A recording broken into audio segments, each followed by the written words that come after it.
ئەو سێرەگرتنی لە کوردستان 24 هەیە هۆکاری ئەو بایکۆتکردنە چییە بۆ دانەوێت کوردستان 24 بایکۆت بکەن ئایا کوردستان 24 چۆن کاری کردو لە ڕابردەوە داهاتوو چۆن کارەکات مانە گفتوگۆکەم لەگەڵ بەڕێز عادل قەرەداغی بەڕێوەبەری هەواڵی کوردستان 24 بەڕێز عادل قەراغی بەخێربێن. سپاس کاک کۆماریاوارە باشتر سپاس. ئەم سێرەگرتنە چییە لە کوردستان 24 لەلایەن لایەنێکی سیاسیەوە لە سلێمانی بۆ لە ڕاستیە ئەوەی بڵاو کرایەوە لەو یەک دو ڕۆژە کە لە میدیاکان بڵاو کرایەوە باستەوە کراوە کە تەوجیهێک درراوە بە کاندید و ئەندام و لایەنگرانی یەکێتی نیشتیمانی کوردستان گوایە بایکۆتی کوردستان 24 بکەن. هیوادارین ئەمە فەرمی نەبێ یاخود هەندێ جار لە هەندێک کەسەوە ئەمە دەکرێت چکە بەڕاستی هۆکارەکەی هەرچی بێت ئەمە بەرتەسکردنەوەی ئازادیە یەکەم جار لە کادیر و ئەندام و لایەنگرانی خۆیان و کاندیدەکانی خۆیان چکە کوردستان 24 لە سەرەتاوە تا ئێستا کەناڵێکی نیشتیمانیە وە کار بۆ دۆزی ڕەوای کوردستان ئەکات. هەموو ئەوانەی کە ئەم خەمەیان هەبێ ئەم هەمەیان هەبێت لە کوردستان 24 جێگەیانە بێتەوە. کوردستان 24 لە هەموو قۆناغەکاندا هەوڵی داوە کەناڵێک بێ بۆ نیشتیمان بۆ هەموو پێکهاتەکانی.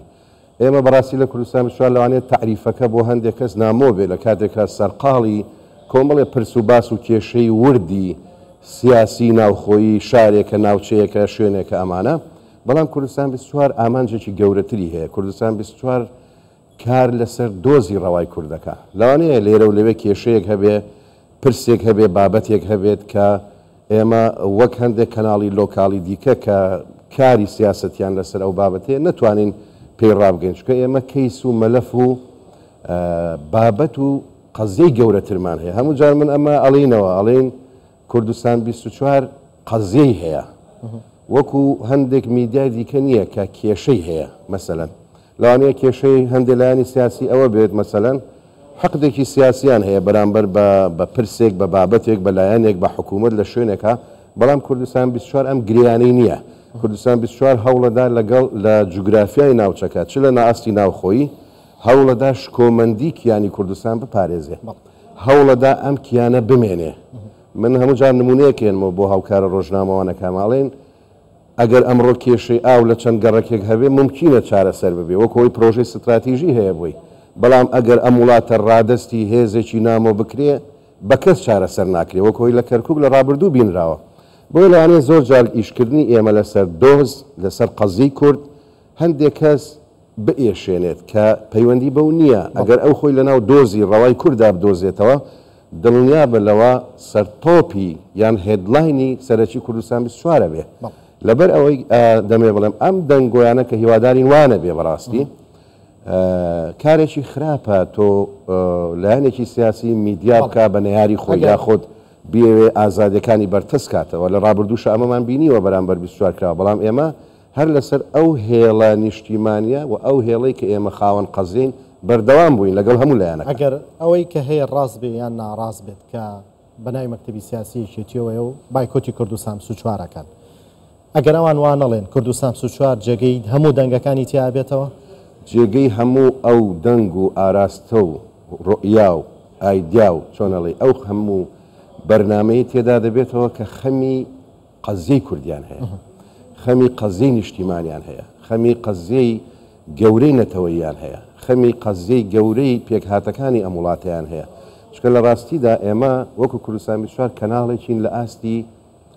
هەوڵەکانمان بەرەو ئەوەیە و لە ڕابردووش وا هاتووە کە لە ئاستی میدیا گەورەکانی دنیا بێن لەوانەیە زۆر جان نەپەرژینە سەر هەندێ وردەکاری کێشە و بێشەی شارەوانی و ئیداری و شوێنێک لێرە لەوێ بەڵام ئەوانشمان هەموو گەیاندووە هەموو ئەو پرۆسانە بە ڕێگەی خۆی ڕووماڵمان کردووە و هەموو ئەو داخوازیانەی هەبوو گەێنراوە دە شوێنی خۆی بەڵام ئێمە لە ئاستی عێراق لە ئاستی ناوچەکە لە ئاستی هەرێمایەتی لە ئاستی نێودەوڵەتی هەتا دەگاتە پێنتاگۆن هەتا دەگاتە کرملن هەتا دەگاتە هەر شوێنێک کوردستان 24 ڕووماڵ و بە دوواداچوون بۆ قەزەی کورد دەکات. خەمی ئێمە گەورەترە لە خەمی میدیایەکی لۆکاڵی کە دەیەوێت لە قۆناغی لە قۆناغەکانە پۆپۆلیستانە مەسەلەن سواری شەپۆلێک بێ بۆ مەرامێکی سیاسی بچووک کە یەکێک لە زاویەکە کورسیەک بەدەستبێنێ. ئێمە هەوڵ دەدەین کە کوردستان پێگە و شکۆ و سەنجی خۆی بپارێزێ لە دەست نەدان نەکەوێتە ژێر هەیمەنەی داگیرکەرانی کوردستان شکۆی نەتەوەی ئێمە نەشکێ. ئێمە ڕاستەکەی پەڕیونەتەوە لەو قۆناغی وەکو کوردستان 24 کە تەنها میدیایە بین دوای هەندێک دروشم بکەوین بەڵکو ئێمە میدیایەکین بەڕاستی ئێستا بە ئاراستەی بنکۆڵکاری و بەراوردکاری ئەڕۆین کە مافی خەڵکی ئێمە مافی میلەتی ئێمە بیزانین ئێمە هەموو جارەڵین لەوانەیە لە هەر شوێنێک لە شوێنەکان کێشە هەیە هیچ کەس نەی شاردوتەوە کێشەیەک لێرە لەوێ هەیە هەوڵی چارەسەر درێ حکوومەت لە سێکتەرەکان بەرنامەی هەبووە خۆی ئەحلانێکە ئێمە ڕووماڵی دەکەین ئەندێ جار دەڵێم ئێمە لەوانەیە دوای تەنکەری ئاو نەکەوین کە بۆ مەرامێکی سیاسی یان بۆ پامێکی سیاسی بەڵام ئێمە خەمی ئەوەمانە بە خەڵک بڵێن پرۆژەی گەورەی استراتیژی بۆ تۆ هەیە کە 30 ساڵ کێشەی تۆ چارەسەرەکە ئەمە جیاوازێکەیە دەنجی خەڵک لێرەیە لە مەسلەی دیکەدا مەسەن لەوانەیە کۆمەڵێک لە هەندێک پرس و بازا کۆمەڵێک مامۆستا بە ناوی جاجا هاتوون بەڵام ئێمە لای ئێمە چۆن مامۆستا گرنگە بایەخی پێدەین لە ناو کوردستان 24 و ڕووماڵەکانیە قوتابیش گرنگە دایک و باوکی قوتابیش گرنگە بۆیە خەمی ئەوانیشمان زیاتر گیانەوە ئێمە نهاتوین تەنها زوومی کامێراکانمان بخەینە سەر گروپێک یان دەستەیە کە لەوانەیە دواتر ئاشکرا دەبن هەندێک لەوانە مەرام و ئەجندای دیکەیان هەیە بەڵام ئێمە خەمی هەموو ئەو مناڵانەمانە کە لە کۆڵانەکان ساڵانی پێشوو بێخوێندن هێڵدانەوە یاخود ئەو مامۆستایانەی دەیانویست دەرگای قوتابخانەکان بکەنەوە ڕێگەیان لێ دەگرێت ئێمە هەوڵێک هەیە کە مەسەن لە بەغدا موچە و ماف و شایستە دارایەکانی هەرێمی کوردستان نەدرێت لە ڕابردوودا عەرقەڵەی زۆر بۆ دروستکراوە ئێمە وەکو کوردستان 24 دەچینە سەرچاوی کێشەکە